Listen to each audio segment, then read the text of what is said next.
BJP হ'ল গুণ্ডা দল, তেওঁলোকে হ'ল গুণ্ডা বাহিনীৰ দল। আৰু অসমৰ ৰাইজে ভালদৰে জানে যে তেওঁলোকৰ এই দাদাগিৰি আৰু নচলিব। বহুত হ'ল তেওঁলোকৰ দপদপনি, বহুত হ'ল তেওঁলোকৰ অভদ্ৰ কথাবোৰ, বহুত হ'ল তেওঁলোকৰ অহংকাৰ, বহুত হ'ল তেওঁলোকৰ ভয় ভাবুকি। এতিয়া হ'ব পৰিষ্কাৰ।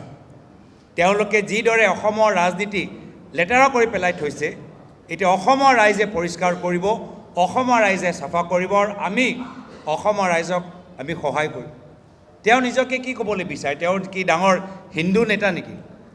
তেওঁ নিজকে কি ডাঙৰ হিন্দু নেতা, নিজকে ডাঙৰ কি খিলঞ্জীয়া নেতা হিচাপে প্ৰমাণ কৰিবলৈ বিচাৰে নেকি? খিলঞ্জীয়া নেতা হ'বই নোৱাৰে যদি তেওঁ কা আইনৰ পক্ষত আছে। হিন্দু নেতা তেওঁ হ'বই নোৱাৰে যদি তেওঁ গৰু চিণ্ডিকৰ পৰা পইচা লয়।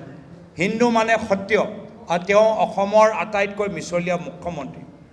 হিন্দু মানে নিৰ্ভয়, আৰু তেওঁ সুবিধা বিচাৰি দল বাগৰি যায়।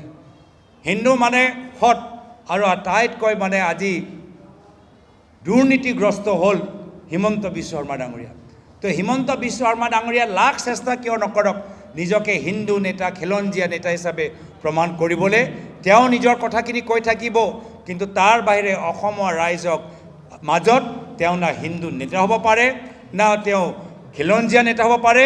তেওঁ মাত্ৰ কিমান ক'লোঁ 12,000 বিঘাৰ মাটি মালিকহে হ'ব পাৰে।